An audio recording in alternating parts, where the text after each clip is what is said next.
আল্লাহর ইখতিয়ারে একজন শহীদ, আল্লাহর পথে শহীদ, তিনি কিন্তু সুপারিশ করবেন, কিন্তু তিনি নিজের ক্ষমতায় করবেন না আল্লাহর ক্ষমতায় করবেন? আল্লাহর ক্ষমতা।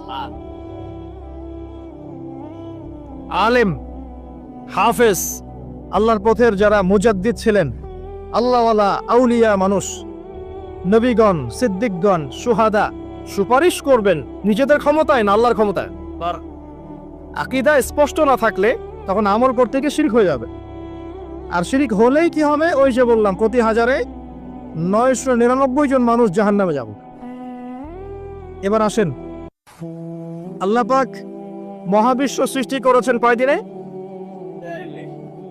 এই কিয়ামতের মাঠ কত বছর হবে?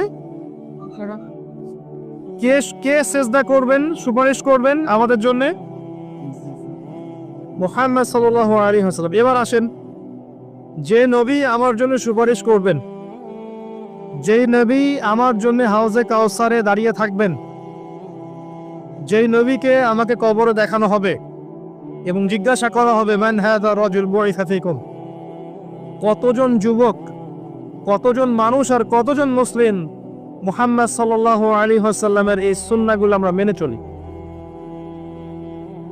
যাকে কবরে দেখানো হবে, যিনি সুপারিশ করবেন, যিনি আমাদেরকে ছাড়া জান্নাতে যাবেন না, যিনি হাউজে কাউসারে দাঁড়িয়ে থাকবেন,